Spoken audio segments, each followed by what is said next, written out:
Di usiaku yang baru 25 tahun, duniaku runtuh saat memergoki suamiku memboyong selingkuhannya pergi umroh menggunakan nama dan pasporku agar tak dicurigai keluarga.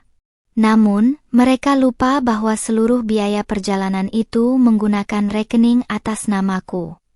Tepat saat mereka pamer kemesraan di bandara dan bersiap check-in, aku memblokir semua kartu ATM dan aliran uangku dari jauh, membuat pasang kualat itu panik setengah mati karena mendadak jadi gembel di depan umum. Selamat datang di cerita Nela.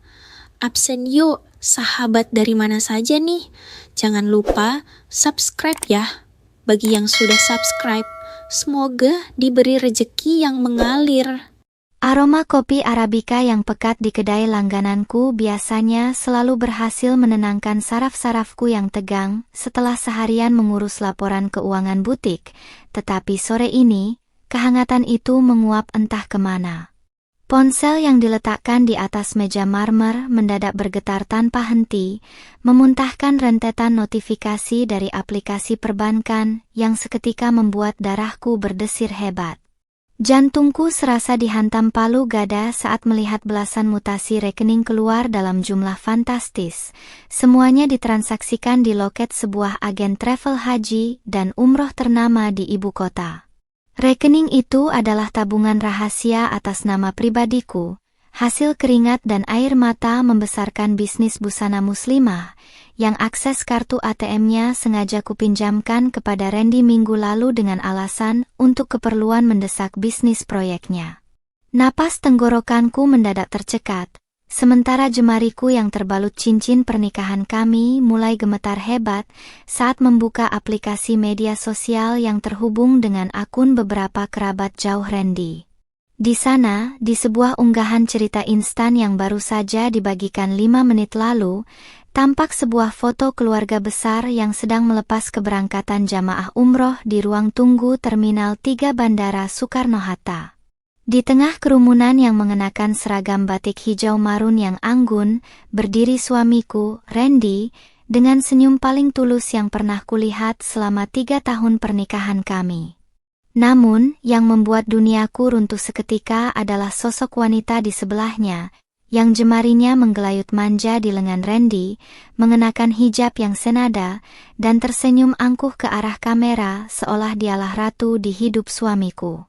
Aku mencoba meyakinkan diriku bahwa itu mungkin hanya kesalahpahaman atau sepupu jauh Randy yang tidak pernah kukenal, tetapi tulisan tebal di spanduk kecil yang mereka pegang meremukan sisa-sisa harapan itu.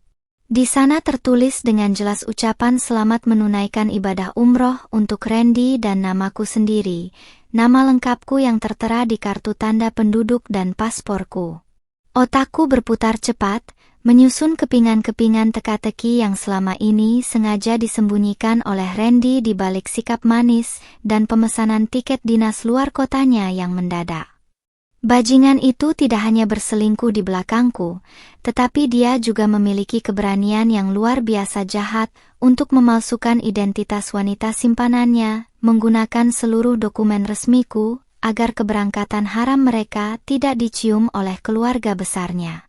Rasa mual yang teramat sangat naik ke dadaku, berbaur dengan amarah yang membakar setiap jengkal kesadaranku, hingga rasanya aku ingin berteriak sekencang-kencangnya di tengah kafe yang sepi ini.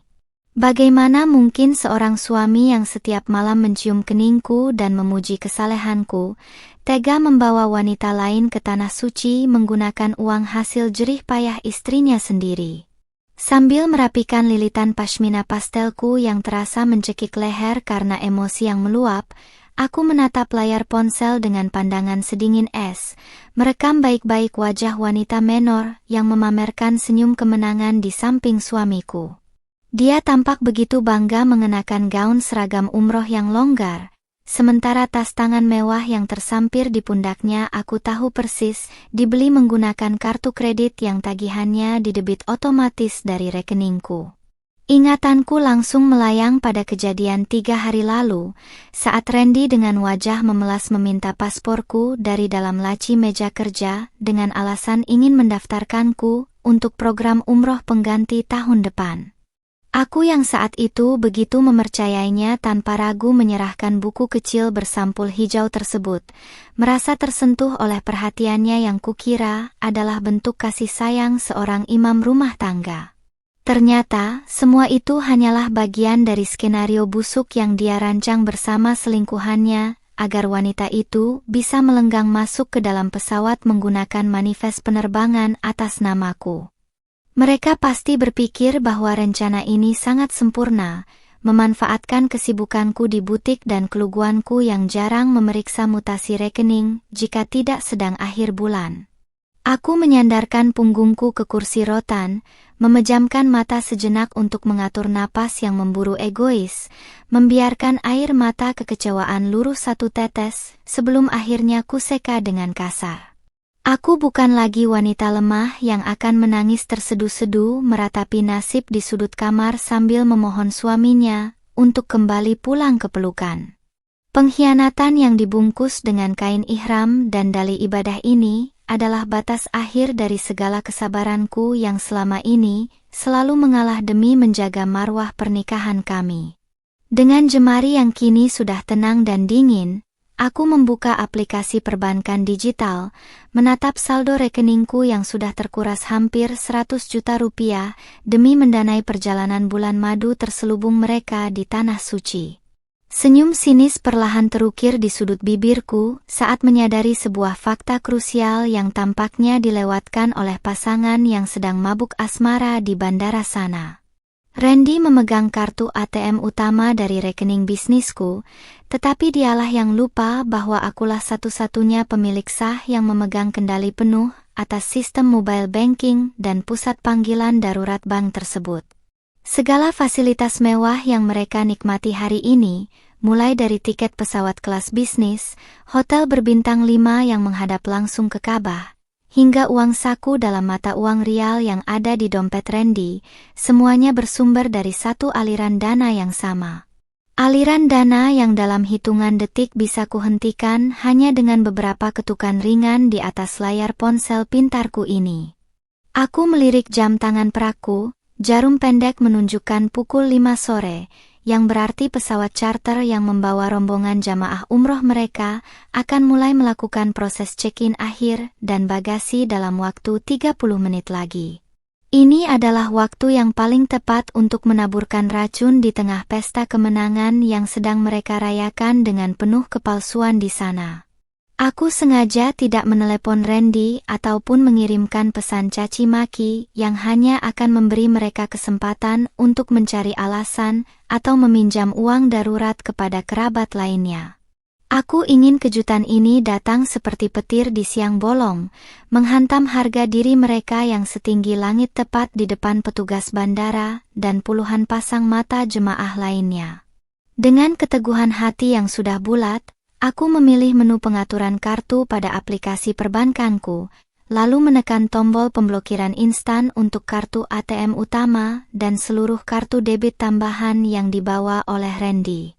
Tidak berhenti di situ, aku juga memindahkan seluruh sisa saldo yang berjumlah ratusan juta ke rekening cadanganku yang lain, menyisakan saldo minimal yang bahkan tidak cukup untuk membeli sebotol air mineral di dalam bandara.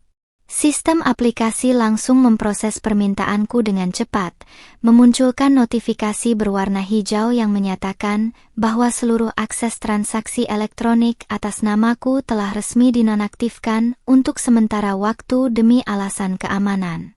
Aku meletakkan ponselku kembali ke atas meja dengan gerakan yang sangat anggun, lalu menyesap sisa kopi arabikaku yang kini rasanya menjadi jauh lebih nikmat dari sebelumnya. Bayangan wajah Randy yang panik saat kartu ATM-nya ditolak oleh mesin, serta wajah selingkuhannya yang merengek karena tidak bisa membayar biaya bagasi tambahan atau membeli keperluan di duty free shop, membuat dadaku terasa lapang. Di tempat dudukku yang nyaman ini, aku bersiap menyaksikan dari kejauhan bagaimana drama religius yang mereka sutradarai dengan air mata dusta itu berubah menjadi kepanikan massal yang memalukan. Permainan baru saja dimulai, dan mereka sama sekali tidak tahu bahwa tiket menuju surga yang mereka beli dengan cara menipu istrinya sendiri, baru saja kubatalkan secara sepihak. Angin sore yang berembus masuk lewat celah pintu kedai kopi tidak lagi terasa dingin, melainkan membawa kehangatan aneh yang membakar semangatku untuk menyaksikan kehancuran mereka dari kejauhan. Sambil menyandarkan tubuh di kursi, jemariku dengan tenang membuka kembali aplikasi media sosial, memantau akun sepupu Randy yang tampaknya sangat rajin memperbarui setiap momen keberangkatan rombongan itu. Sebuah unggahan video pendek baru saja muncul, memperlihatkan suasana riuh di depan loket check-in eksekutif maskapai penerbangan, di mana Randy dan wanita itu berdiri paling depan dengan wajah berseri-seri. Mereka tampak begitu serasi di mata orang-orang yang tidak tahu apa-apa, memegang seikat paspor dan berkas manifest dengan gaya angkuh seolah-olah seluruh dunia ini bisa mereka beli dengan uang yang ada di dompet suamiku. Dari pergerakan kamera yang bergoyang, aku bisa melihat Randy melangkah maju dengan penuh percaya diri menghampiri petugas maskapai yang berseragam rapi di balik meja konter. Di sampingnya, si wanita selingkuhan sibuk membenarkan letak kacamata hitam besarnya, sesekali meraba tas jinjing bermerek yang talinya tersampir manja di pundak, menanti dengan sabar tiket fisik mereka dicetak. Petugas bandara mulai memeriksa satu persatu dokumen penerbangan, lalu menunjuk ke arah timbangan bagasi yang menunjukkan bahwa muatan koper-koper besar milik wanita itu melebihi batas kuota gratis kelas bisnis. Melalui gerak tubuh Randy di video, dia dengan santai melambaikan tangan, memberi isyarat kepada petugas bahwa kelebihan bagasi itu bukan masalah besar, dan dia akan melunasinya saat itu juga menggunakan kartu debit di tangannya. Senyum sinis di wajahku semakin melebar ketika melihat Randy mengeluarkan dompet kulitnya, menarik selembar kartu ATM hitam mengilat atas namaku, lalu menyerahkannya kepada petugas dengan gerakan yang sangat jemawa. Dia pasti berpikir transaksi itu akan berjalan mulus dalam hitungan detik, sebagaimana puluhan transaksi mewah yang dia lakukan selama seminggu ini untuk memanjakan wanita simpanannya tersebut. Petugas wanita di balik konter menerima kartu itu dengan senyuman ramah, menggeseknya pada mesin EDC yang terletak di atas meja, sementara Randy mulai memasukkan nomor PIN dengan jari-jari yang bergerak lincah. Aku menahan napas sejenak, menghitung mundur di dalam hati, membayangkan gelombang elektromagnetik dari server bank pusat yang baru saja kuperintahkan untuk menolak segala bentuk penarikan dana dari kartu tersebut. Detik berikutnya, suasana riang di video itu mendadak berubah ketika petugas konter mengerutkan dahi, menatap layar mesin EDC kecil yang mengeluarkan bunyi tiupan panjang yang sumbang sebagai tanda kegagalan sistem.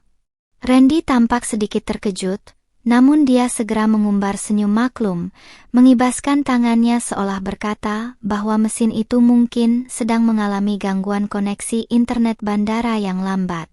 Dengan sopan, petugas mencoba menggesek kartu itu untuk kedua kalinya, meminta Randy memasukkan kembali digit rahasianya dengan lebih perlahan agar tidak ada kesalahan input.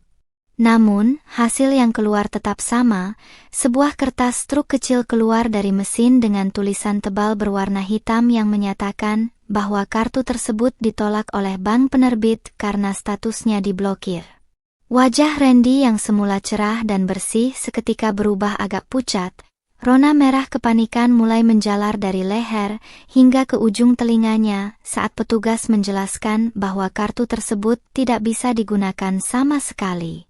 Di sampingnya, si wanita menor mulai menurunkan kacamata hitamnya, menatap Randy dengan pandangan menuntut dan gelisah, karena beberapa jemaah umroh lain di belakang mereka mulai berbisik-bisik akibat antrean yang tertahan. Dengan suara yang mulai meninggi karena malu, Randy bersikeras bahwa saldonya masih ada ratusan juta rupiah dan meminta petugas menggunakan mesin EDC dari bank yang berbeda untuk membuktikannya. Dia tidak tahu bahwa bukan mesinnya yang bermasalah, melainkan seluruh sisa uang di dalam rekening itu sudah berpindah dengan aman ke dalam brankas digital pribadiku yang tak tersentuh olehnya. Kepanikan massal berskala kecil mulai tercipta di depan loket tersebut ketika mesin edisi kedua kembali memuntahkan penolakan yang sama, membuat harga diri Randy runtuh seketika di hadapan keluarga besarnya yang menonton dari jarak beberapa meter. Pria yang biasanya selalu tampil tenang dan berwibawa itu kini mulai berkeringat dingin. Jemarinya bergetar hebat saat merogoh saku celana untuk mencari kartu cadangan atau uang tunai yang tersisa di dompetnya. Si wanita selingkuhan yang menyadari situasi menjadi tidak terkendali mulai merengek manja, mengguncang-guncang lengan Randy sambil menunjuk-nunjuk koper mereka yang terancam diturunkan dari manifest penerbangan jika biaya bagasi tidak segera dilunasi. Orang-orang di sekitar mereka kini terang-terangan memperhatikan drama memalukan itu, menatap sepasang kekasih yang penampilannya sangat religius, tetapi mendadak kebingungan seperti gembel yang tidak punya ongkos pulang. Randy yang mulai merasa terdesak dan kehilangan muka di depan umum, dengan tergesa-gesa mengeluarkan ponselnya dari saku baju koko premiumnya, mencoba membuka aplikasi perbankan untuk memeriksa apa yang sebenarnya terjadi pada akunnya. Aku bisa membayangkan betapa terbelalaknya mata suamiku saat melihat layar ponselnya memunculkan pesan peringatan bahwa hak akses aplikasinya telah dicabut karena pelanggaran keamanan perangkat. Di saat yang sama, beberapa kerabat Randy yang ikut mengantar mulai mendekat, bertanya dengan wajah cemas dan heran mengapa proses check-in yang seharusnya mudah bisa memakan waktu begitu lama dan diwarnai ketegangan. Randy hanya bisa terbata-bata mencari alasan, mengatakan bahwa ada kesalahan sistem dari pihak bank pusat yang secara sepihak membekukan rekening bisnisnya sore ini. Wanita di sebelahnya tampak tidak bisa lagi menyembunyikan rasa malunya. Wajahnya yang penuh riasan tebal itu kini menekuk masam, menjauh sedikit dari Randy seolah takut ikut menanggung aib di depan calon mertua fiktifnya. Dia mulai mengomel dengan suara yang cukup keras hingga terdengar sayup-sayup di rekaman video, menuntut Randy untuk segera menyelesaikan masalah itu, karena dia tidak ingin batal terbang ke tanah suci demi gengsinya di media sosial. Randy yang semakin stres berulang kali menyeka keringat di dahinya dengan lengan baju, matanya liar memandang ke sekeliling aula keberangkatan bandara, mencari barangkali ada mesin ATM terdekat yang bisa dia coba secara manual. Tapi dia lupa, tanpa kartu yang aktif dan tanpa akses aplikasi di genggaman, mesin ATM tercanggih di dunia pun tidak akan sudi mengeluarkan selembar uang kertas untuknya. Dari tempat dudukku di kedai kopi ini, aku meletakkan cangkir yang sudah kosong, merasakan kepuasan murni yang menjalar ke seluruh dada, menyembuhkan luka robek akibat pengkhianatan mereka beberapa jam lalu. Melihat suamiku yang angkuh itu kini mengemis waktu kepada petugas bandara sambil memegang dompetnya yang kosong adalah pemandangan paling indah yang pernah kusaksikan sepanjang tahun ini. Mereka telah menabur angin dengan menggunakan nama dan identitasku untuk melegalkan hubungan haram mereka, maka sekarang biarlah mereka menuai badai kehancuran yang sudah kusiapkan dengan sangat rapi dari balik layar. Aku tahu ini baru permulaan, karena ujian sesungguhnya bagi pasangan kualat itu adalah bagaimana mereka bisa bertahan hidup di bandara tanpa uang sepeser pun, sementara waktu keberangkatan pesawat terus berjalan mundur. Aku mengambil ponselku kembali, mengetik sebuah pesan singkat yang sangat tenang namun mematikan, lalu mengirimkannya langsung ke nomor pribadi Randy yang saat ini pasti sedang menyala merah karena panggilan darurat dari berbagai pihak. Dalam pesan itu aku hanya menuliskan kalimat pendek, "Selamat menikmati perjalanan ibadahnya dengan uangku yang sudah menguap, Mas. Jangan lupa berdoa di sana menggunakan nama wanita yang sudah kamu curi paspornya." Setelah menekan tombol kirim, aku langsung mematikan ponselku seluruhnya, memutuskan untuk pulang ke rumah dengan hati yang lapang, meninggalkan mereka berdua berjuang melawan rasa malu dan kepanikan yang akan segera membakar habis sisa-sisa cinta palsu mereka. Perjalanan pulang menuju rumah terasa jauh lebih ringan dari biasanya, seolah-olah beban berat yang selama beberapa bulan terakhir ini menggelayuti pundakku menguap begitu saja bersama angin jalanan.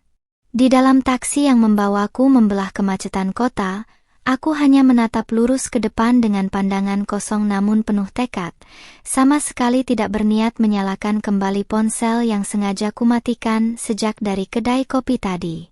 Aku sengaja memberikan waktu bagi Randy untuk merasakan kepanikan yang sesungguhnya, membiarkan dia merayap di dalam kubang rasa malu yang dia ciptakan sendiri di depan keluarga besarnya tanpa bisa meminta penjelasan dariku. Bayangan tentang bagaimana dia harus memutar otak mencari pinjaman kilat di antara para pengantar atau menebalkan muka di depan petugas bandara menjadi bahan bakar yang sangat memuaskan bagi batinku yang terluka. Sesampainya di rumah mentereng berlantai 2 yang sebagian besar cicilannya dibayar dari omzet butikku, suasana sepi langsung menyambutku begitu pintu jati depan terbuka lebar. Rumah ini biasanya terasa hangat, namun sore ini atmosfernya terasa dingin dan asing, penuh dengan jejak-jejak kebohongan Randy yang tercecer di setiap sudut ruangan, mulai dari tumpukan majalah travel hingga brosur umroh yang sengaja disembunyikan di bawah tumpukan koran bekas. Aku melangkah menuju kamar utama, membuka lemari pakaian besar milik kami, dan menatap deretan baju koko serta kemeja mahal Randy yang semuanya kubeli dengan uang halal hasil keringatku sendiri, sebagai bentuk pengabdian seorang istri. Air mataku tidak lagi mendesak keluar. Rasa sedih itu telah sepenuhnya bermutasi menjadi sebuah rencana pembalasan yang terukur, dingin, dan tidak akan menyisakan ruang ampun sedikit pun bagi pengkhianat. Sembari mengganti pakaian dengan baju rumah yang lebih santai, aku mulai memikirkan langkah hukum selanjutnya yang harus kuambil untuk memastikan bajingan itu tidak mendapatkan sepeser pun dari harta bersama jika perceraian ini bergulir ke pengadilan agama. Aku tahu benar bahwa Randy adalah pria yang sangat memuja status sosial dan opini publik, sehingga membuat namanya cacat di mata keluarga dan rekan bisnisnya adalah hukuman yang jauh lebih menyakitkan daripada sekadar kurungan penjara. Sambil duduk di tepi ranjang, aku menarik napas dalam-dalam, mengumpulkan sisa-sisa kekuatan batin, lalu memutuskan untuk menyalakan kembali ponsel pintarku setelah hampir 2 jam mengisolasi diri dari dunia luar. Detik berikutnya, benda elektronik di genggamanku langsung bergetar hebat tanpa henti, memuntahkan ratusan notifikasi panggilan tak terjawab, pesan singkat, dan puluhan obrolan berantai yang masuk seperti air bah. Nama Randy mendominasi baris teratas dengan 30 panggilan tak terjawab dan belasan pesan teks berbau ancaman yang perlahan berubah menjadi permohonan frustrasi yang menggelikan untuk dibaca. Safira, tolong angkat. Kamu di mana? Jangan bercanda, ini masalah hidup dan mati. Kartu kamu tidak bisa dipakai di bandara dan aku malu setengah mati di depan ibu dan semua orang. Tulisnya di salah satu pesan yang dikirimkan 1 jam lalu dengan huruf kapital di beberapa bagian. Aku hanya mendengus geli melihat bagaimana seorang pria yang beberapa jam lalu begitu angkuh memamerkan selingkuhannya di media sosial, kini mendadak mengemis perhatian dari istri sah yang dokumennya telah dia curi dengan sangat culas. Tidak hanya dari Randy, sebuah pesan suara berdurasi 2 menit dari ibu mertuaku, yang selama ini selalu bersikap dingin dan menuntut banyak hal dariku, juga bertengger di aplikasi perpesanan dengan nada yang sangat panik. Dengan suara bergetar dan napas yang terengah-engah menahan malu, ibu mertuaku mencecar pertanyaan tentang mengapa kartu rekening bisnis yang dibawa anaknya bisa mendadak diblokir oleh pihak bank di saat-saat krusial seperti ini. Beliau bahkan menuduhku teledor karena tidak memeriksa kesiapan keuangan keluarga sebelum Randy berangkat, tanpa tahu sedikit pun bahwa menantunya yang asli sedang duduk manis di rumah sementara menantu palsunya sedang kebingungan di bandara.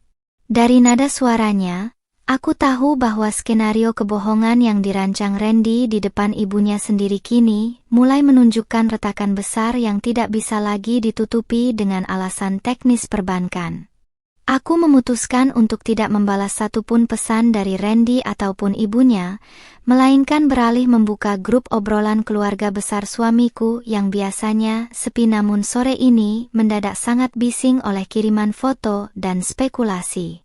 Di sana, sepupu Randy yang tadi mengunggah cerita instan di bandara tampak menghapus videonya, menggantinya dengan rentetan teks permohonan maaf karena rombongan terpaksa tertahan di area tunggu akibat masalah administrasi dan pembayaran yang belum selesai.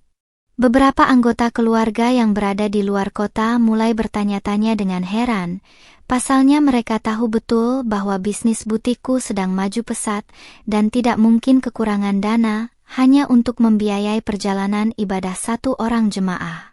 Gunjingan dan bisik-bisik di dalam grup itu laksana musik klasik yang sangat merdu di telingaku, menandakan bahwa racun yang kutaburkan mulai bekerja merusak reputasi suamiku yang selama ini dia jaga dengan kemunafikan. Tiba-tiba, sebuah panggilan masuk dengan nama kontak Mas Randy kembali berkedip di layar ponselku, dan kali ini aku memutuskan untuk menekan tombol hijau, ingin mendengar langsung seberapa hancur mental pria yang telah mengkhianatiku itu. Begitu panggilan terhubung, suara deru bising latar belakang bandara langsung terdengar, disusul oleh suara napas Randy yang memburu egois dan bergetar hebat menahan amarah yang meledak-ledak di ujung telepon. Safira, akhirnya kamu angkat juga. Apa-apaan pesan singkat kamu tadi? Jangan gila ya. Kamu sengaja memblokir kartu ATM-nya kan? Tolong buka sekarang juga. Aku ditonton banyak orang di sini dan pihak travel mengancam akan membatalkan keberangkatan kami. Teriaknya tanpa basa-basi, suaranya terdengar parau dan kehilangan wibawa sama sekali. Aku menjauhkan ponsel itu sedikit dari telingaku, lalu menjawabnya dengan nada suara yang sangat tenang, dingin, dan tanpa riak emosi sedikit pun. Kontras dengan kepanikan yang sedang dia alami di seberang sana. Kenapa harus malu, Mas? Bukankah kamu sedang membawa Safira yang lain di sampingmu? Biarkan saja wanita yang menggunakan pasporku itu yang membayar semua biaya bagasi dan hotelmu menggunakan uangnya sendiri jika dia memang pantas bersanding denganmu. Ucapku pelan namun telak menusuk ulu hatinya. Sejenak, keheningan mencekam langsung tercipta di seberang telepon.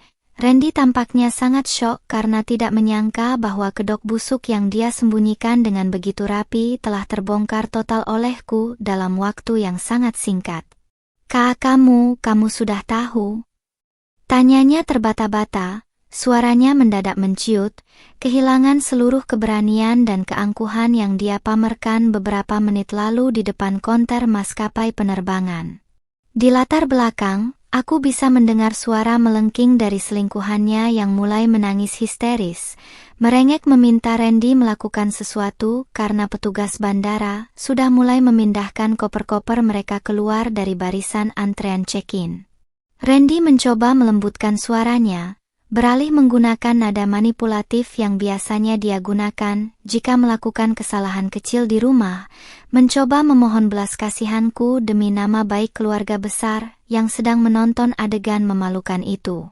Safira, dengarkan aku dulu, ini tidak seperti yang kamu bayangkan, aku bisa jelaskan semuanya nanti setelah aku pulang, tapi tolong demi Allah, transfer uang dulu sekarang atau buka blokirnya.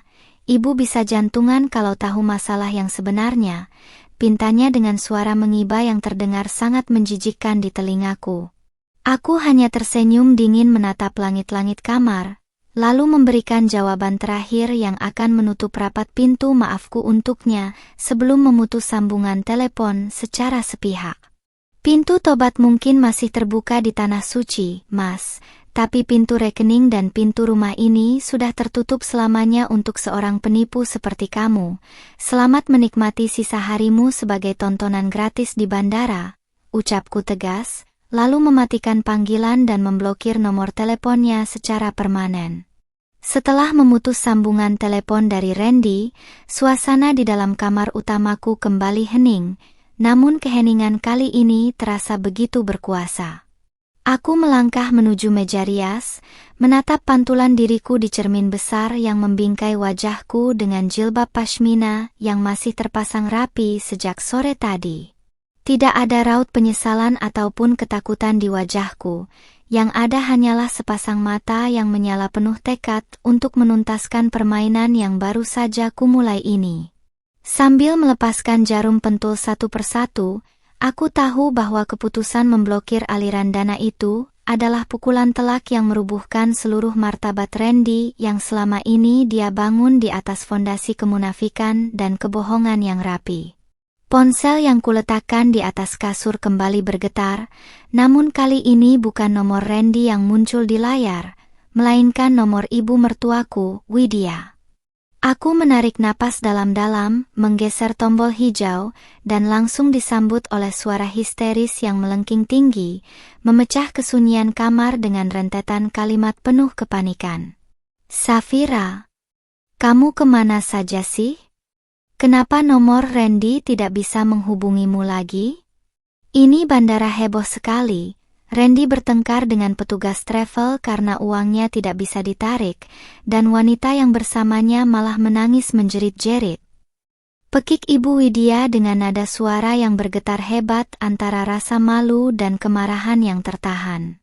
Aku menjauhkan ponsel itu beberapa sentimeter dari telinga, membiarkan wanita tua yang selama ini selalu menuntutku untuk menjadi istri yang tunduk itu menumpahkan seluruh kepanikannya tanpa kusela sedikit pun. "Ibu tenang dulu, tidak usah panik begitu di depan umum, nanti tensi darah ibu bisa naik lagi," jawabku dengan nada suara yang sengaja kubuat sedatar dan setenang mungkin, seolah kejadian di bandara hanyalah masalah sepele.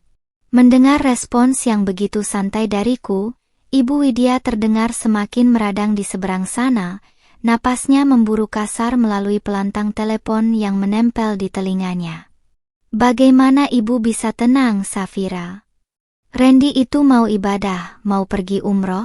Kenapa kamu tega sekali memblokir rekening bisnisnya di saat seperti ini? Kamu sengaja ingin mempermalukan suamimu sendiri di depan keluarga besar yang mengantar," cecar Ibu Widya dengan kalimat yang menyudutkanku, persis seperti kebiasaannya selama ini yang selalu membela anak laki-laki kesayangannya tanpa mau melihat fakta yang sebenarnya. Aku hanya tersenyum tipis, menggelengkan kepala pelan mendengar bagaimana mereka masih bisa memutarbalikkan fakta demi melindungi harga diri anak lelaki mereka yang busuk itu. "Ibu, tolong tanyakan pada anak kesayangan ibu itu, siapa sebenarnya wanita yang sedang berdiri di sampingnya dan menggandeng tangannya dengan mesra di depan loket check-in," ucapku dengan nada yang perlahan menajam, mengikis habis kesopanan yang selama 3 tahun ini kujaga demi menghormati beliau sebagai orang tua. Kalimat pendek itu seketika membuat Ibu Widya terdiam di seberang telepon. Deru bising latar belakang bandara yang ramai mendadak mendominasi sambungan kami selama beberapa detik yang terasa sangat panjang dan mencekam. "Maksud kamu apa, Safira? Yang di samping Randy itu kan kamu. Dia bilang kamu menyusul setelah urusan butik selesai dan dokumenmu sudah dia bawa duluan untuk diurus oleh pihak travel," jawab Ibu Widya dengan suara yang mendadak mengecil dan terbata-bata, mencerminkan keraguan yang mulai merayap masuk ke dalam benaknya setelah mendengar ketenanganku. Tampaknya, kebohongan yang dirancang Randy memang begitu rapi, hingga ibunya sendiri pun diberitahu skenario palsu bahwa akulah yang akan berangkat bersamanya ke Tanah Suci sore ini. Buka mata ibu lebar-lebar sekarang juga, lihat baik-baik wajah wanita di sebelah Randy yang mengenakan hijab batik seragam itu. Apakah itu benar-benar wajah menantu ibu yang sedang berbicara di telepon ini? Ujarku sambil menahan kedutan di sudut bibirku, karena menahan amarah yang kembali tersulut mengingat kelakuan menjijikkan suamiku. Aku melanjutkan kalimatku dengan penekanan di setiap kata. Randy mencuri pasporku, memalsukan identitas selingkuhannya agar bisa memboyong wanita itu umroh menggunakan namaku, dan parahnya, mereka membiayai semua kemewahan itu dengan uang tabunganku. Suara pekikan tertahan terdengar dari ujung telepon, disusul bunyi ponsel yang tampaknya hampir terjatuh dari genggaman Ibu Widya akibat rasa syok yang teramat sangat setelah mendengar kenyataan pahit tersebut. Dari kejauhan sambungan yang masih aktif, aku bisa mendengar suara ribut-ribut yang semakin menjadi-jadi. Tampaknya Ibu Widya langsung berbalik dan mengonfrontasi Randy serta wanita simpanannya yang masih tertahan di depan konter. Suara jeritan wanita selingkuhan Randy yang merasa terpojok karena mulai dipandangi dengan sinis oleh kerabat yang mengantar terdengar samar namun cukup jelas memuaskan hatiku yang terluka. Randy, jadi ini bukan Safira? Siapa perempuan murahan ini, Randy? Lamat-lamat aku mendengar suara Ibu Widya yang meninggi, meluapkan kemarahan dan rasa malu yang luar biasa, karena merasa telah dibohongi oleh anak kandungnya sendiri di depan puluhan pasang mata. Pria yang selama ini dibanggakan sebagai anak saleh dan pengusaha sukses itu kini harus menerima kenyataan bahwa topeng kesalehannya telah hancur lebur, mengelupas tanpa sisa di tempat yang paling dia takuti, di hadapan publik dan keluarga besarnya sendiri. Tanpa berniat mendengarkan kelanjutan drama keluarga yang riuh di seberang sana, aku langsung mematikan sambungan telepon dengan gerakan perlahan dan meletakkan ponselku di atas meja rias dengan senyuman puas. Biarlah bandara internasional itu menjadi saksi bisu runtuhnya harga diri seorang suami penipu dan wanita perebut suami orang yang mencoba menjejakkan kaki di tanah suci dengan cara yang sangat kotor. Aku berbalik, berjalan menuju kamar mandi untuk membersihkan diri, merasa sangat tidak sabar untuk menanti hari esok di mana aku akan mengirimkan kejutan berikutnya berupa surat gugatan cerai yang sah ke alamat kantor bajingan itu. Malam mulai merayap naik membungkus ibu kota, namun kehangatan di dalam rumahku terasa jauh lebih pekat dan menenangkan daripada malam-malam sebelumnya ketika aku masih terikat dalam ketidaktahuan. Setelah membersihkan diri dan menunaikan ibadah salat maghrib dengan hati yang luar biasa lapang, aku melangkah ke dapur untuk menyeduh secangkir teh kamomil hangat guna menjaga ketenangan sarafku. Sambil menunggu air mendidih, aku menyalakan televisi di ruang tengah hanya untuk mengisi kesunyian, sementara pikiranku melayang membayangkan nasib sepasang kekasih kualat yang jam keberangkatan pesawatnya seharusnya sudah berlalu sejak 1 jam yang lalu. Aku tahu betul watak Randy yang keras kepala. Dia pasti akan melakukan segala cara, termasuk mengemis belas kasihan, demi mempertahankan sisa-sisa harga dirinya yang sudah tercecer di lantai bandara. Rasa penasaran akhirnya membuatku kembali mengambil ponsel pintar yang tergeletak di atas meja makan, lalu membuka aplikasi pesan berantai yang sejak tadi sengaja kubungkam notifikasinya agar tidak mengganggu ibadahku.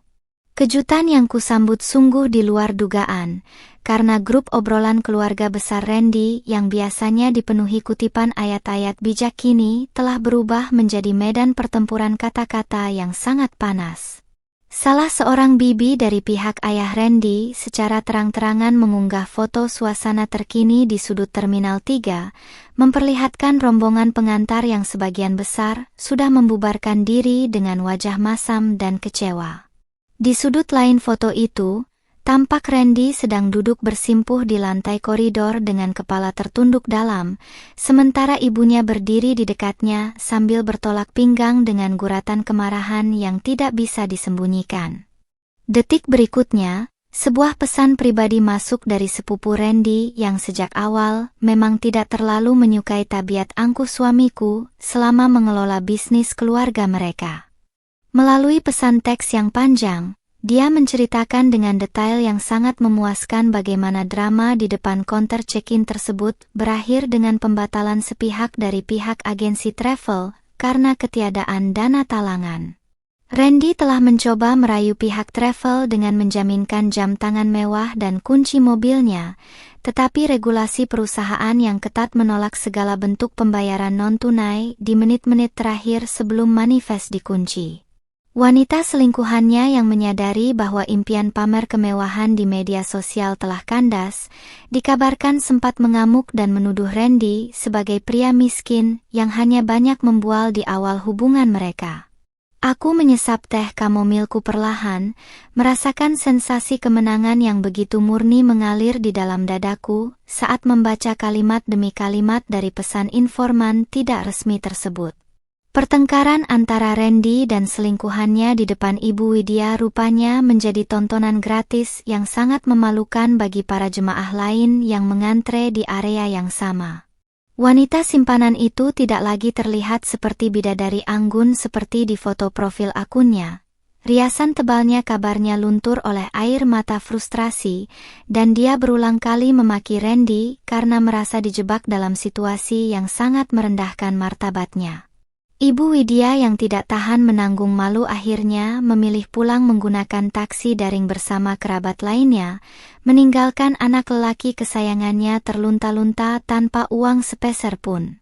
Skenario yang kurancang berjalan jauh lebih sempurna dari dugaan awalku, membuktikan bahwa uang memang merupakan urat nadi dari seluruh kepercayaan diri yang selama ini dipamerkan oleh Randy.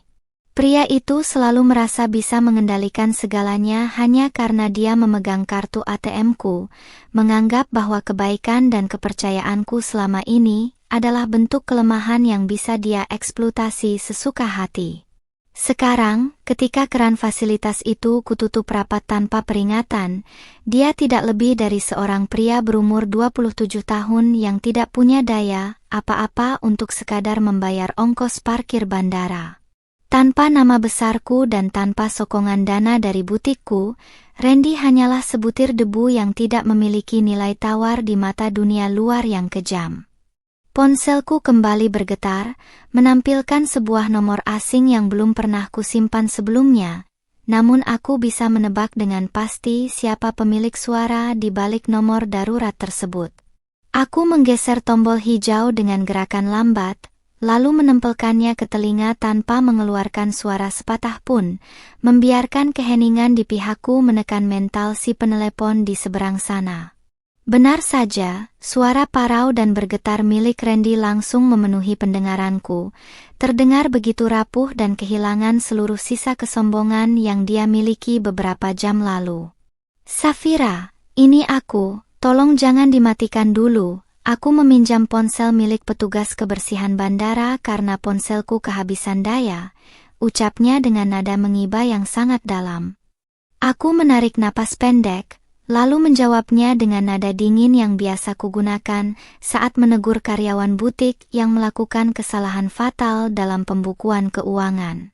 "Mau bicara apa lagi, Mas? Bukankah penerbanganmu seharusnya sudah lepas landas ke Jeddah sekarang? Mengapa kamu masih menggangguku di jam istirahat seperti ini?" Tanyaku retoris, sengaja menuangkan garam di atas luka batinnya yang sedang menganga lebar akibat rasa malu. Randy terdengar mengembuskan napas berat di seberang telepon, disusul suara latar belakang pengumuman jadwal penerbangan bandara yang bergema sunyi, menandakan area di sekitarnya sudah mulai sepi dari aktivitas jemaah. "Aku tahu aku salah, Safira. Aku mengaku salah dan hilaf karena telah mengkhianati kepercayaanmu dan menggunakan dokumenmu tanpa izin," bisiknya dengan suara yang nyaris tidak terdengar, mencoba meruntuhkan pembelaanku dengan taktik memelas yang biasa dia gunakan. Dia melanjutkan dengan kalimat yang semakin tidak masuk akal. "Tapi tolong, jangan hukum aku dengan cara sekotor ini di depan keluarga besar. Perempuan itu sudah pergi meninggalkanku naik taksi setelah memaki ibu, dan sekarang aku tidak punya ongkos sama sekali untuk keluar dari terminal ini." Mendengar ratapan pria yang pernah berjanji di depan ayahku untuk menjagaku seumur hidup itu, rasa iba yang sempat terlintas langsung lenyap digantikan oleh rasa muak yang teramat sangat. "Kamu bilang caraku kotor, Mas? Lalu apa sebutan yang pantas untuk seorang suami yang membawa pelacur ke tanah suci dengan menggunakan identitas dan uang hasil peluh istrinya sendiri?" Tanyaku dengan penekanan yang tajam pada setiap suku kata, membuat Randy terbungkam 1000 bahasa di ujung sambungan telepon selulernya. Aku melanjutkan, kamu yang memilih untuk bermain api dengan membawa nama ibadah, maka sekarang rasakan sendiri bagaimana rasanya terbakar oleh kesucian tempat yang ingin kamu nodai dengan dustamu. Tanpa memberikan kesempatan bagi Randy untuk mengeluarkan kata-kata pembelaan atau janji palsu lainnya, aku langsung memutuskan sambungan telepon tersebut dengan ketegasan yang mutlak. Aku melangkah menuju laptop yang ada di meja kerja, membuka dokumen draft surat gugatan cerai yang sudah sempat kupersiapkan bersama pengacaraku seminggu sebelum hari keberangkatan palsunya ini. Dengan satu klik yang mantap, aku mengirimkan berkas tersebut ke alamat surel resmi kantorku untuk dicetak esok pagi sebagai senjata pamungkas yang akan mengakhiri penderitaan pernikahanku. Malam ini, aku akan tidur dengan sangat nyenyak, tahu bahwa keadilan telah menemukan jalannya sendiri tanpa aku harus mengotori tanganku dengan caci maki yang tidak berkelas. Sinar matahari pagi yang menerobos masuk melalui celah gorden kamarku membawa kesegaran baru yang sudah lama tidak kurasakan sejak badai rumah tangga ini membayangi hidupku. Aku terbangun dengan perasaan yang begitu ringan, tanpa ada lagi sesak di dada yang biasanya menyiksa setiap kali mengingat sikap dingin Randy beberapa bulan terakhir ini. Setelah menunaikan salat subuh, aku bergegas menuju dapur untuk menyiapkan sarapan sederhana berupa roti panggang dan segelas susu hangat sebelum memulai aktivitas yang padat hari ini. Ponsel pintarku sengaja kubiarkan tergeletak di atas meja rias, memberikan ketenangan mutlak bagi diriku sebelum menghadapi babak baru dari kehancuran suamiku yang pastinya akan segera berlanjut pagi ini. Sekitar pukul 8 pagi, terdengar suara deru mesin mobil yang sangat kukenali berhenti tepat di depan pagar rumah berlantai 2 milik kami. Dari balik jendela ruang tamu, aku melihat sebuah taksi daring perlahan bergerak pergi, meninggalkan sosok pria yang tampak sangat berantakan berdiri mematung di depan gerbang kayu jati. Itu adalah Randy, suamiku yang kemarin sore tampil begitu mentereng dengan baju koko premium dan senyum angkuh di bandara internasional. Kini, penampilannya tidak lebih dari seorang gelandangan berdasi. Baju kokonya tampak kusut masai, pecinya entah terbang kemana, dan wajahnya dipenuhi guratan kelelahan serta rasa malu yang teramat dalam karena harus pulang dengan tangan hampa. Dengan langkah yang gontai dan kepala tertunduk, Randy berjalan menyusuri jalan setapak taman depan, merogoh saku celananya berulang kali untuk mencari kunci cadangan rumah. Namun, dia harus menelan kekecewaan lagi karena sejak semalam aku telah memerintahkan asisten rumah tangga untuk mengganti seluruh slop kunci pintu utama demi keamanan pribadiku. Merasa tidak ada pilihan lain, Randy akhirnya mengetuk pintu kayu jati itu dengan ragu-ragu. Ketukan yang terdengar sangat lemah dan tidak bertenaga, sangat kontras dengan ketukan kasarnya yang biasa dia lakukan jika sedang emosi. Aku sengaja membiarkannya menunggu selama beberapa menit di luar, membiarkan tetangga sekitar melihat dengan jelas bagaimana kondisi pria yang selama ini selalu pamer kesuksesan tersebut. Ketika aku akhirnya membuka pintu, Randy langsung mengangkat kepalanya, mencoba mengulas senyum manis manipulatif yang biasa dia gunakan untuk melunakkan hatiku setelah dia berbuat salah. Namun, senyum itu langsung membeku saat melihat tatapan mataku yang sedingin es, tanpa ada sedikit pun gurat kesedihan atau kerinduan di wajahku untuk menyambut kepulangannya. "Safira, syukurlah kamu ada di rumah, tolong izinkan aku masuk dulu, badanku rasanya mau remuk semua setelah semalaman terlunta-lunta di bandara," bisiknya dengan suara serak yang dipenuhi nada mengiba yang sangat dalam. Aku tetap berdiri kokoh di ambang pintu, sengaja melipat kedua tanganku di dada dan menghalangi jalannya, agar dia tidak bisa melangkahkan kaki 1 senti pun ke dalam istana yang kubangun dengan uangku sendiri. "Untuk apa kamu pulang ke rumah ini, Mas? Bukankah tempatmu seharusnya ada di dalam pesawat menuju Tanah Suci bersama wanita pilihanmu itu?" Tanyaku dengan nada suara yang sangat tenang namun syarat akan sindiran mematikan yang langsung menusuk harga dirinya. Randy tampak tersedak oleh air liurnya sendiri. Wajahnya yang pucat kini memerah karena menahan rasa malu yang luar biasa di bawah terik matahari pagi. Aku tahu aku salah, Safira. Aku benar-benar minta maaf atas kebodohanku yang kemarin. Perempuan itu sudah pergi dan aku tidak ada hubungan apa-apa lagi dengannya.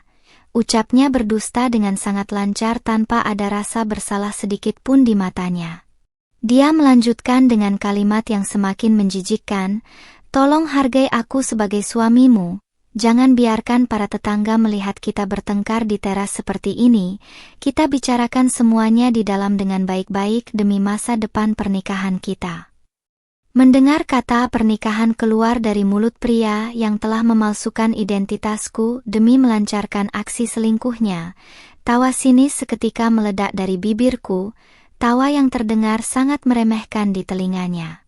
"Masa depan pernikahan yang mana yang kamu maksud, Mas? Pernikahan yang kamu jadikan kedok untuk memeras uangku dan mencuri dokumen pribadiku demi memanjakan pelacurmu itu?" Tanyaku dengan volume suara yang sengaja kunaikkan sedikit agar bisa terdengar oleh tukang kebun tetangga sebelah yang sedang menyapu halaman. Randy langsung membelalakan matanya, panik setengah mati karena rahasia busuknya mulai bocor ke lingkungan tempat tinggal kami. "Safira, jaga bicaramu. Bagaimanapun aku ini imammu, jangan keterlaluan mempermalukan aku di sini." Desisnya dengan nada yang mulai meninggi, mencoba menggunakan otoritasnya sebagai seorang suami untuk membungkam suaraku. Namun, gertakan itu sama sekali tidak memiliki taji lagi di hadapanku. Aku justru maju satu langkah, menatap tepat ke dalam manik matanya dengan keberanian penuh yang membuat pria penipu itu perlahan mundur selangkah karena ketakutan. Imam yang baik tidak akan membawa maksiat ke tanah suci dengan menggunakan keringat istrinya. "Randy, kamu sudah kehilangan hak untuk menyebut dirimu sebagai imam sejak kamu menukar pasporku dengan wajah wanita lain." Tegasku tanpa ragu. Dari dalam tas jinjingku, aku mengeluarkan selembar amplop coklat tebal yang sejak pagi sudah kusiapkan setelah dicetak oleh pengacaraku melalui surat elektronik resmi. Aku melemparkan amplop tersebut tepat ke arah dadanya, membuat Randy terpaksa menangkapnya dengan gerakan kikuk dan wajah yang dipenuhi tanda tanya besar tentang isi berkas di dalamnya. Itu adalah surat gugatan cerai resmi yang sudah kedaftarkan ke pengadilan agama, dan seluruh aset serta rumah ini sudah atas nama pribadiku, jadi kamu tidak punya hak apa-apa lagi di sini. Ucapku dengan ketegasan yang mutlak, meruntuhkan sisa-sisa harapan terakhirnya untuk bisa menikmati kemewahan hidup bersamaku. Randy menatap lembaran kertas di tangannya dengan pandangan kosong. Tubuhnya gemetar hebat seolah seluruh dunianya baru saja runtuh berkeping-keping di bawah kakinya sendiri. Tanpa memberikan waktu baginya untuk mengeluarkan argumen hukum atau tangisan palsu lainnya, aku langsung menarik gagang pintu dan menutupnya dengan keras tepat di depan wajahnya yang pucat pasi. Bunyi dentuman pintu yang mengunci otomatis menjadi tanda akhir yang sah bagi jalannya pernikahan kami, meninggalkan Randy berdiri terlunta-lunta di teras luar tanpa muka, tanpa uang, dan tanpa masa depan yang selama ini dia pertaruhkan demi sebuah nafsu sesaat. Di balik pintu jati yang tertutup rapat, aku bisa mendengar suara pukulan frustrasi Randy yang melemah pada permukaan kayu, disusul oleh suara langkah kakinya yang terseret menjauh dari teras rumah kami. Perasaan puas yang teramat sangat mengalir di dalam dadaku, memberikan energi positif yang membuatku melangkah dengan penuh percaya diri menuju ruang kerja untuk memeriksa draft laporan keuangan butik.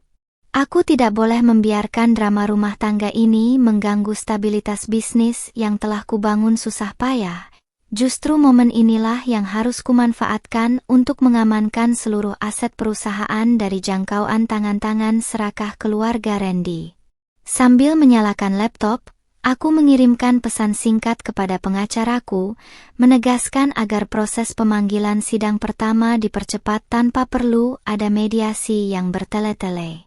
Tidak butuh waktu lama bagi kabar pengusiran Randy, untuk sampai ke telinga Ibu Widya yang tampaknya masih memendam amarah yang luar biasa sejak kejadian memalukan di bandara kemarin sore.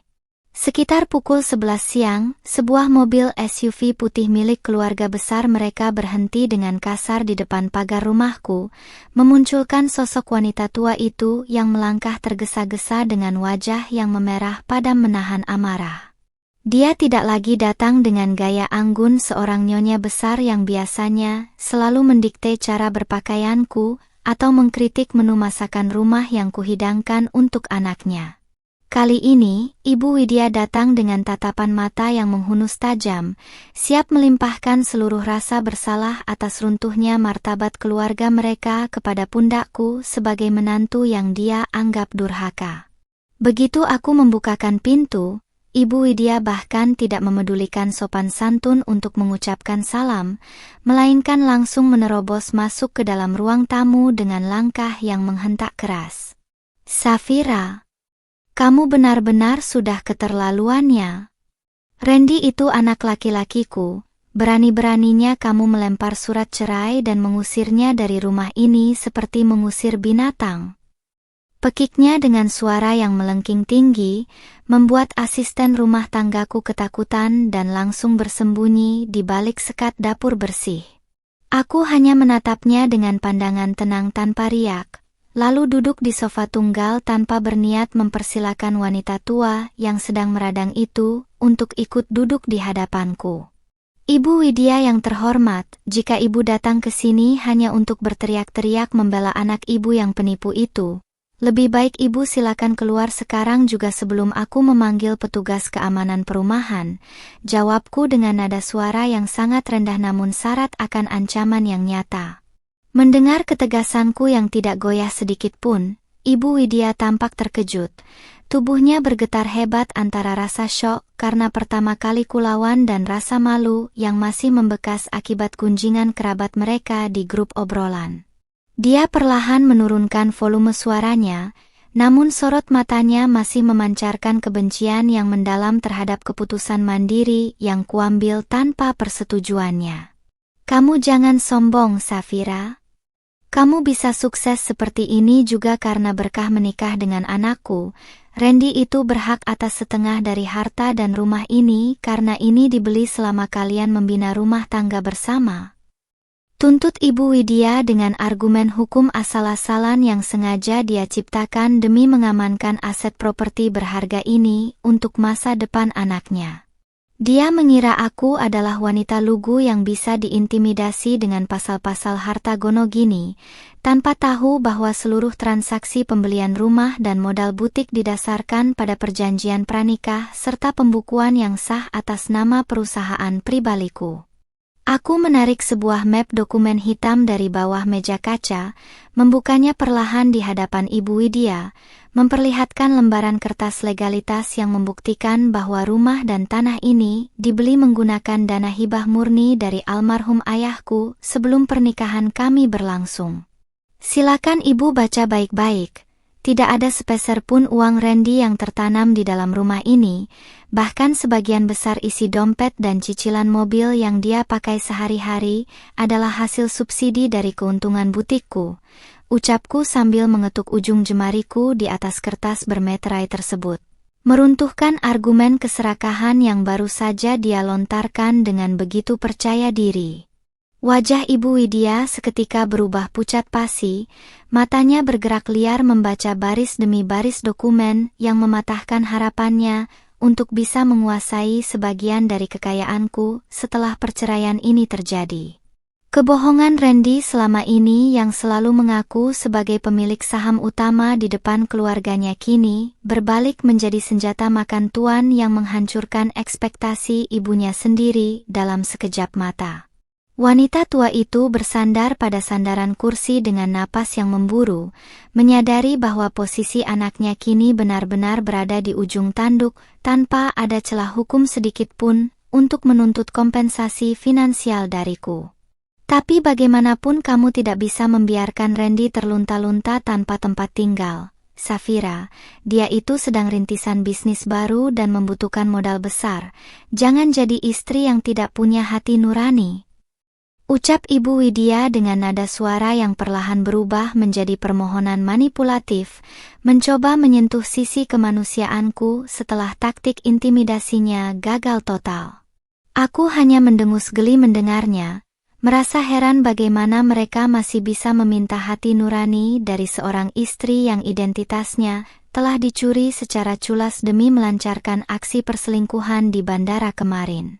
Hati nuraniku sudah mati bersama kain ihram palsu yang anak ibu bawa ke bandara kemarin sore, jadi jangan pernah bicara soal kemanusiaan di depan wajahku lagi, ujarku dengan penekanan yang sangat dingin, menatap lurus ke dalam mata Ibu Widya hingga wanita itu terpaksa mengalihkan pandangannya karena tidak kuat menahan tekanan mental yang kuberikan. Aku bangkit berdiri, merapikan kembali pashmina pastelku, lalu berjalan menuju pintu utama dan membukanya lebar-lebar sebagai isyarat mutlak bahwa waktu kunjungannya telah habis dan tidak ada lagi hal yang perlu didebatkan di antara kami. Ibu Widya bangkit dengan langkah yang terasa sangat berat, wajahnya yang penuh kerutan tampak semakin menua oleh beban rasa malu yang harus dia bawa pulang ke hadapan keluarga besarnya yang lain. Sebelum melangkah keluar dari batas teras, dia sempat berbalik seolah ingin mengeluarkan kutukan atau makian terakhir, namun aku langsung memungkamnya dengan tatapan mata yang begitu tajam dan penuh kemenangan. Aku menutup pintu dengan ketukan yang mantap, mengunci seluruh masa lalu yang kelam, dan bersiap menyambut hari esok dengan lembaran baru kehidupan yang bersih dari benalu-benalu serakah seperti mereka. Kehidupan baruku sebagai wanita mandiri yang terlepas dari belenggu kebohongan Randy berjalan dengan ritme yang jauh lebih produktif dan menyenangkan. Pagi ini, suasana di butik utama milikku terasa sangat hangat, dipenuhi oleh hiruk-pikuk karyawan yang sedang mempersiapkan peluncuran koleksi busana muslimah terbaru untuk musim ini. Di balik meja kerja kaca yang elegan, aku memeriksa laporan penjualan digital yang menunjukkan grafik kenaikan signifikan, sebuah bukti nyata bahwa fokusku yang kembali sepenuhnya pada bisnis membuahkan hasil yang manis. Keberhasilanku memotong benalu finansial seperti Randy membuat aliran keuangan perusahaan menjadi jauh lebih sehat dan bersih dari kebocoran dana tak jelas seperti bulan-bulan sebelumnya. Di tengah kesibukanku meninjau sampel kain, ponsel pintar di genggamanku bergetar memunculkan notifikasi dari salah seorang rekan bisnis yang juga merupakan mitra kerja di agensi pemasaran digital milik Randy.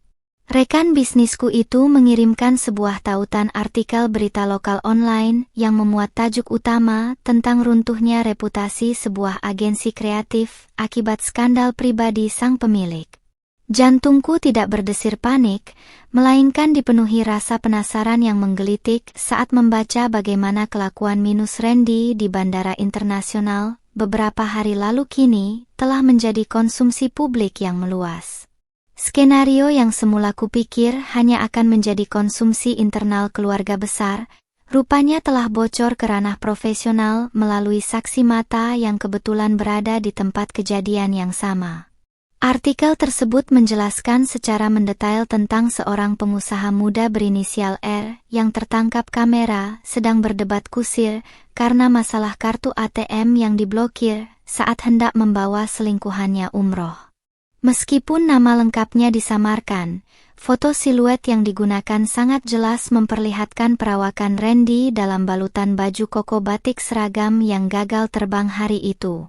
Netizen Indonesia yang terkenal dengan kecepatan jemarinya dalam melacak informasi, dengan sangat mudah menemukan akun media sosial resmi milik agensi Randy di kolom komentar. Akibatnya, dalam waktu kurang dari 24 jam, reputasi profesional yang dia bangun dengan susah payah selama bertahun-tahun hancur lebur diterjang badai sanksi sosial dari masyarakat. Efek domino dari skandal tersebut langsung menghantam urat nadi perekonomian Randy yang selama ini ditopang oleh citra dirinya sebagai pria keluarga yang alim dan sukses. Beberapa klien besar dari perusahaan kosmetik herbal dan busana muslim terkemuka yang selama ini menggunakan jasa agensi kreatifnya, secara sepihak mengirimkan surat pemutusan kontrak kerjasama. Mereka tidak ingin nama baik produk mereka diasosiasikan dengan seorang pria yang tega memalsukan dokumen paspor istri sahnya demi memanjakan wanita simpanan di tanah suci. Kehilangan klien-klien kakap tersebut berarti lonceng kematian bagi kelangsungan agensi milik Randy, yang operasional kantornya masih bergantung pada dana segar dari proyek-proyek besar. Sambil menyesap teh hijau hangat, aku membaca rentetan komentar netizen yang mengecam tindakan Randy dengan kalimat-kalimat yang sangat sarkas dan tajam di akun bisnisnya. Beberapa dari mereka bahkan secara terang-terangan memuji ketegasanku yang berani memblokir seluruh akses keuangan dari jauh, menyebut tindakan tersebut sebagai bentuk perlawanan istri sah yang paling elegan abad ini. Melihat bagaimana pria yang dulu selalu meremehkan kemampuan berbisnisku kini harus mengemis kepercayaan publik yang telah hilang, membuatku sadar bahwa keadilan selalu menemukan jalannya sendiri. Randy telah menabur angin kemunafikan dengan membungkus maksiat dalam pakaian ibadah, dan kini dia harus menuai badai kehancuran karir yang tidak akan menyisakan ruang baginya untuk bangkit kembali. Menjelang sore hari, sebuah panggilan masuk dari nomor kantor agensi Randy berkedip di layar ponselku, dan aku tahu ini adalah puncak dari keputusasaan yang sedang dia hadapi. Aku menggeser tombol hijau, membiarkan suara latar yang sunyi dari ruang kerjanya mendominasi sambungan telepon, sebelum akhirnya terdengar suara helaan napas yang sangat berat dan parau. "Safira, aku mohon, tolong bantu aku meluruskan berita bohong yang beredar di luar sana. Karir dan kantorku bisa bangkrut total kalau ini terus berlanjut," rintih Randy dengan nada suara yang benar-benar hancur, kehilangan seluruh sisa keangkuhan seorang bos muda yang biasa dia pamerkan.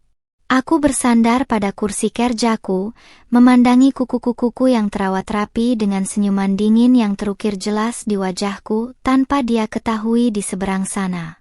"Berita bohong yang mana yang kamu maksud, Mas? Bukankah semua yang tertulis di artikel itu adalah fakta yang terjadi di bandara kemarin sore?" Tanyaku dengan nada suara yang sengaja kubuat selembut mungkin namun syarat akan racun yang mematikan bagi mentalnya.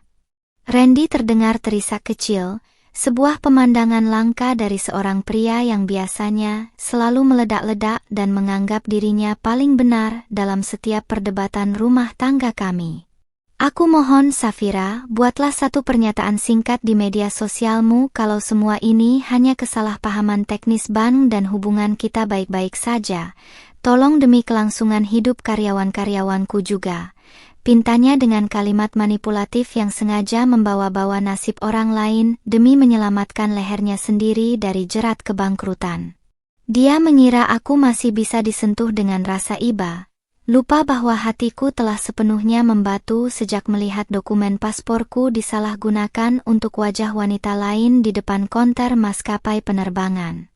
"Karyawanmu adalah tanggung jawabmu sebagai pemimpin, Randy, bukan tanggung jawab dari istri yang sudah kamu hianati dan kamu rampok uangnya untuk membiayai pelacurmu," ujarku dengan penekanan yang sangat dingin dan tajam, memutus segala celah negosiasi yang sedang dia coba bangun di menit-menit terakhir kehidupannya.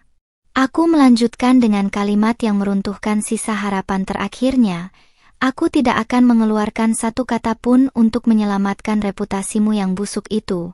Biarlah dunia tahu siapa sosok asli di balik topeng kesalehan yang selama ini kamu agungkan."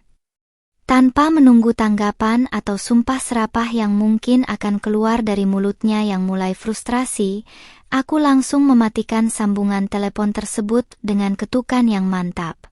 Aku memblokir nomor kantornya, menarik napas dalam-dalam menikmati kebebasan mutlak yang kini sepenuhnya berada di dalam genggamanku sebagai seorang wanita berdaya. Surat gugatan cerai sudah mulai diproses oleh pengadilan.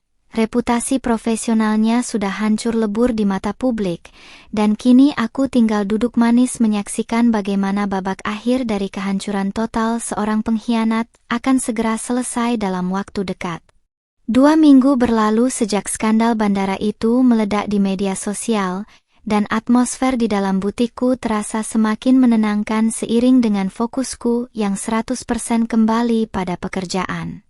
Pagi ini, aku sengaja meluangkan waktu untuk duduk di sudut ruangan yang menghadap langsung ke jalan raya, menikmati secangkir teh melati hangat sambil membaca berkas persiapan sidang perdana yang dikirimkan oleh pengacaraku. Tidak ada lagi rasa cemas, takut, ataupun ragu yang tersisa di dalam hatiku.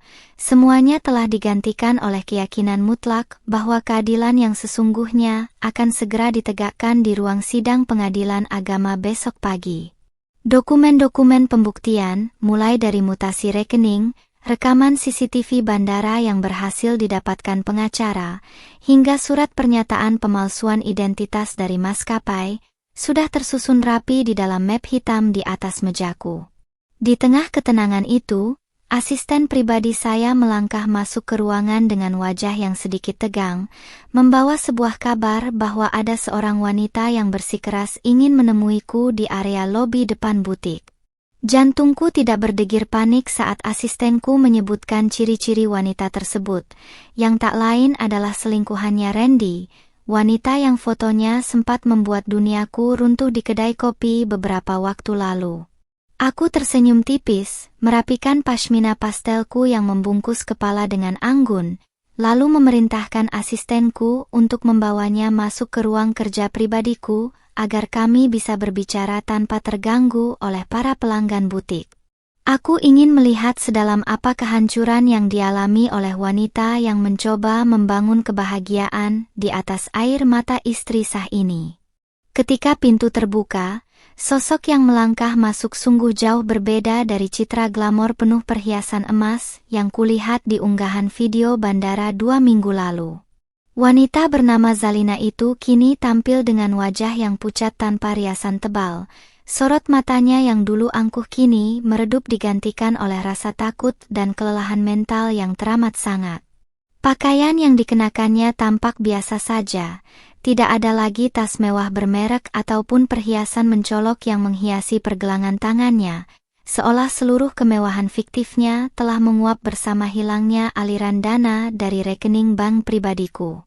Dia berdiri mematung di depan mejaku, meremas-remas jemarinya sendiri dengan kikuk sebelum akhirnya memberanikan diri untuk menatap langsung ke dalam mataku yang sedingin es. "Duduklah, jangan berdiri seperti pelayan di toko saya sendiri," ucapku dengan nada suara yang sangat tenang namun penuh dengan penekanan kuasa yang membuat tubuhnya sedikit tersentak kaget. Zalina perlahan mengambil tempat duduk di sofa kulit di hadapanku, menundukkan kepalanya dalam-dalam seolah berat untuk menanggung beban tatapan mataku yang tidak berkedip sedikit pun memperhatikannya. Keheningan sempat mendominasi ruangan selama beberapa menit, memberikan tekanan psikologis yang cukup berat bagi wanita muda yang kini menyadari bahwa posisinya benar-benar berada di titik paling bawah dalam permainan ini. "Mbak Safira, saya datang ke sini bukan untuk menantang atau mencari keributan, saya ke sini untuk memohon maaf yang sebesar-besarnya atas kehilafan saya selama ini," bisiknya dengan suara yang serak dan bergetar. Air mata perlahan mulai mengalir membasahi pipinya yang kusam. Dia melanjutkan kalimatnya dengan terbata-bata, "Saya benar-benar tidak tahu kalau seluruh fasilitas dan uang yang Randy berikan selama ini adalah milik Mbak. Dia selalu mengaku sebagai pengusaha tunggal yang sukses dan memegang kendali penuh atas semua bisnis keluarga." Aku menarik napas pendek, lalu menyandarkan punggungku ke kursi kerja, menatap pemandangan air mata palsunya dengan rasa muak yang bercampur dengan kepuasan yang dingin di dalam dada. "Kamu tidak tahu, atau kamu sengaja menutup mata karena sudah terlanjur silau oleh kemewahan yang dia tawarkan menggunakan uang hasil keringatku, Zalina?" Tanyaku retoris, memotong kalimat pembelaan dirinya dengan ketegasan yang langsung membungkam tangisannya seketika. Aku menambahkan, seorang wanita yang memiliki harga diri tidak akan sudi membiarkan paspor dan nama istri sah pria lain ditempelkan di atas tiket perjalanannya demi bisa terbang ke tanah suci secara haram.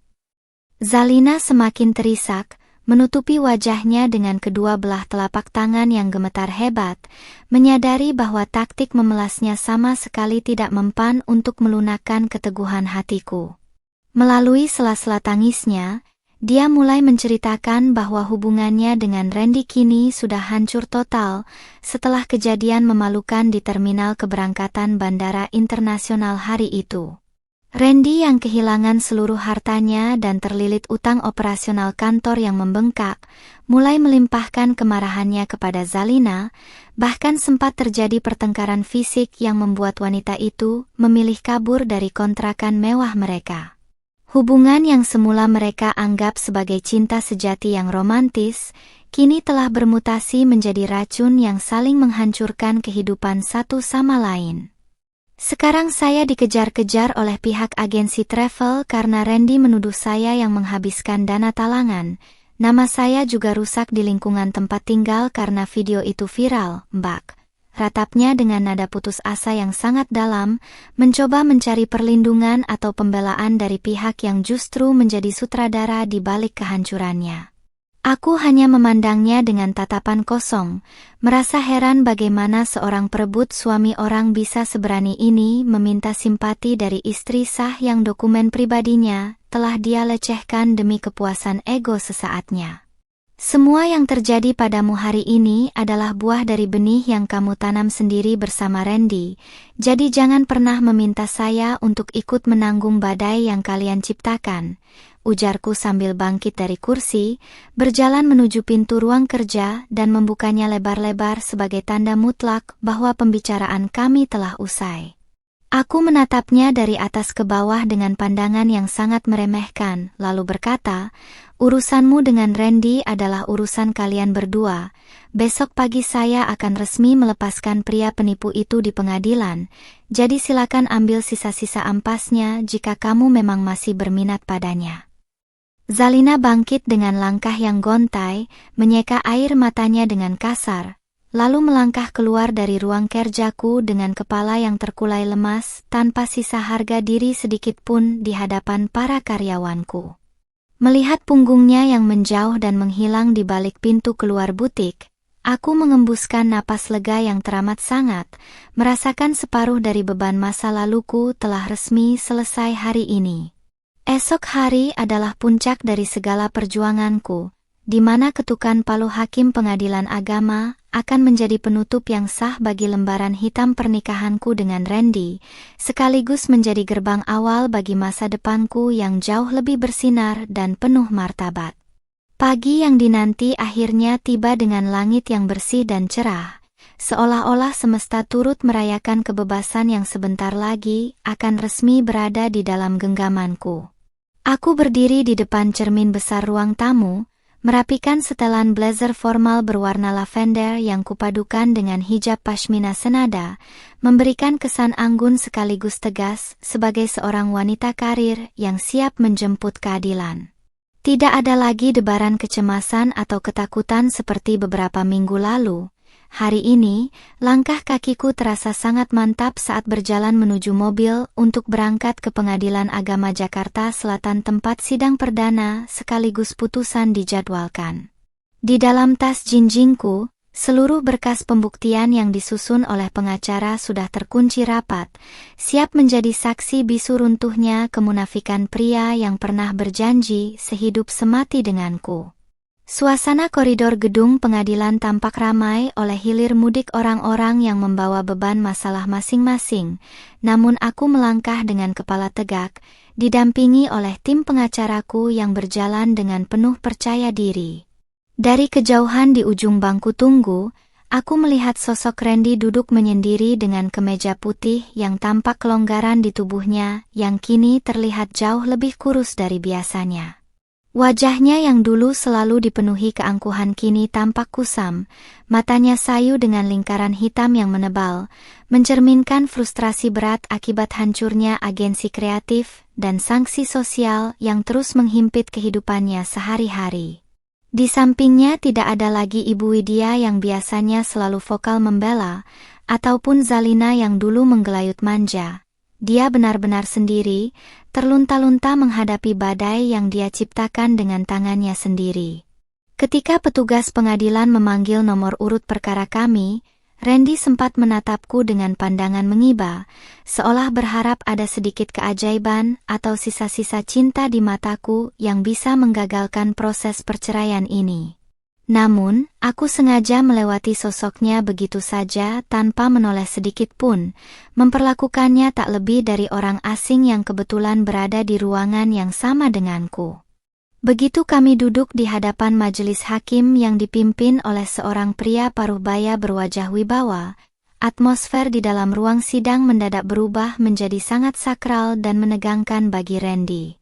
Hakim mulai membacakan poin-poin gugatan yang kuajukan, termasuk pelanggaran berat berupa pemalsuan identitas, penipuan dokumen paspor, dan penyelewengan dana dalam jumlah fantastis yang dilakukan oleh suamiku. Pengacaraku dengan sangat taktis dan lugas membeberkan seluruh lembaran bukti otentik di depan majelis hakim, mulai dari cetak mutasi rekening bisnis, hingga surat resmi dari maskapai penerbangan mengenai manifest penumpang palsu di Bandara Internasional hari itu.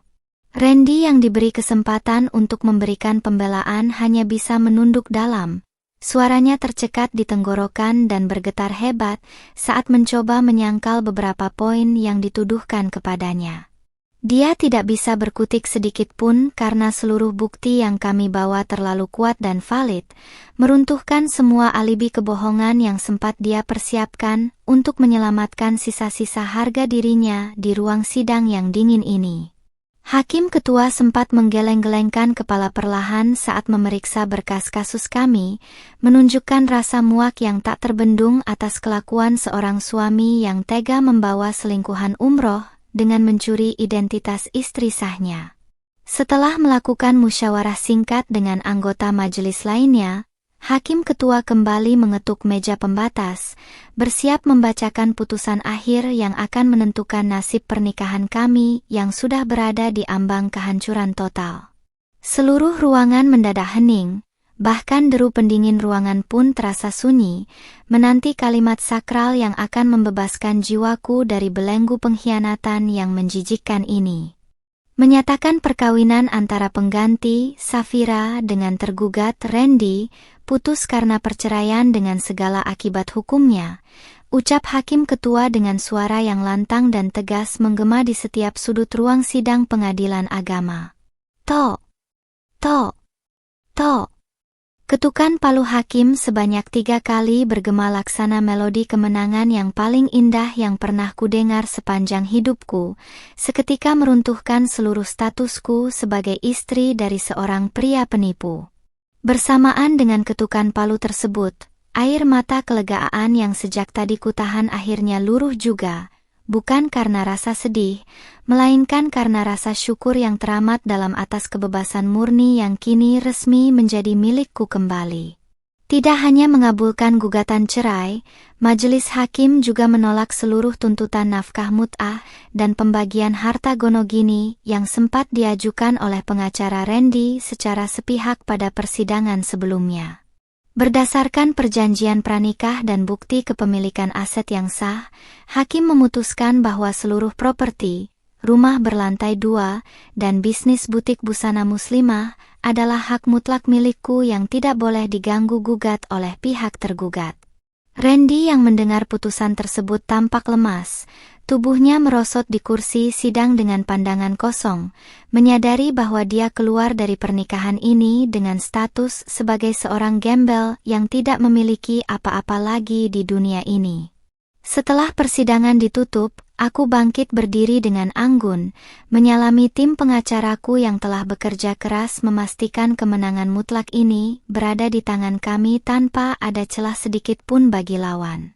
Saat aku berjalan menuju pintu keluar, Randy sempat mengejar langkahku dan memanggil namaku dengan suara yang sangat parau, mencoba menghentikanku untuk terakhir kalinya di koridor gedung pengadilan yang mulai sepi. Safira, tolong, setelah semua ini selesai, apakah kita tidak bisa berteman lagi?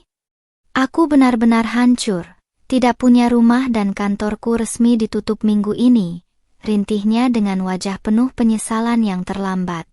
Aku menghentikan langkahku sejenak, berbalik menghadap pria yang kini telah resmi menjadi mantan suamiku itu, menatapnya dengan senyuman tipis yang penuh dengan kepuasan dan kedamaian hati yang hakiki.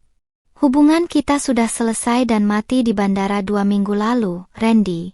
Mulailah belajar menjalani hidup dari bawah sebagai pria yang jujur tanpa perlu menipu orang lain demi gengsimu.